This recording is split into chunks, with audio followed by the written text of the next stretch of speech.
অনেক অনেক দিন আগের কথা।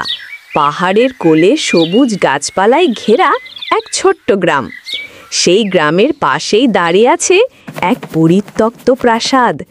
দেয়ালে লেগে থাকা শ্যাওলা, জানালার কাঁচ ভাঙা, আর রাতের বেলা এক অদ্ভুত নীল আলো, যা দেখে গ্রামের মানুষ ভয়ে কেঁপে ওঠে। গ্রামের মানুষ বলে, বহু বছর আগে এই প্রাসাদে এক দয়ালু রাজা থাকতেন, কিন্তু একদিন ভয়ঙ্কর আগুনে সব ধ্বংস হয়ে যায়। তারপর থেকে কেউ আর প্রাসাদের কাছে যায়নি। কিন্তু আরমান, 12 বছরের এক কৌতূহলী ছেলে, সে কিন্তু এই কাহিনী বিশ্বাস করে না।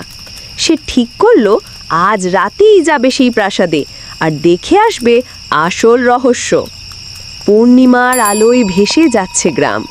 চাঁদের নরম আলো পুকুরের জলে ঝিকিমিকি করছে।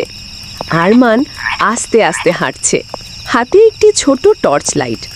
পা পড়ছে শুকনো পাতার ওপর, চারপাশে ঝিঝি পোকার ডাক।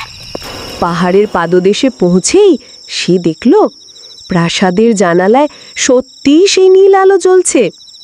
জং ধরা ফটক ঠেলে ভেতরে ঢুকতেই এক ঠান্ডা হাওয়া বয়ে গেল। ভাঙা পথ পেরিয়ে সে পৌঁছালো ভেতরের হল ঘরে। উঁচু ভাঙা স্তম্ভ, ছেঁড়া পর্দা আর চাঁদের আলোয় ভেসে থাকা ধুলোর কণা, সব মিলিয়ে জায়গাটা যেন সময়ের মধ্যে আটকে আছে। হঠাৎ এক লম্বা করিডোরের শেষ মাথায় দেখা দিল সেই রহস্যময় আলো। আরমান ধীরে ধীরে এগিয়ে গেল। দেখল এক পুরনো পিতলের প্রদীপ, তাতে নীল শিখা নাচছে নিঃশব্দে। প্রদীপের পাশে পড়ে আছে একটি কাগজ। সে তুলে পড়ল। লেখা আছে, এই আলো কোনো ভূতের নয়, এ আমার প্রিয় স্মৃতি। যতদিন এই শিখা জ্বলবে, আমার প্রাসাদের গল্প ততদিন বেঁচে থাকবে। রাজা নাকি জাদু দিয়ে এই আলোকে চিরদিনের জন্য বেঁধে রেখেছিলেন।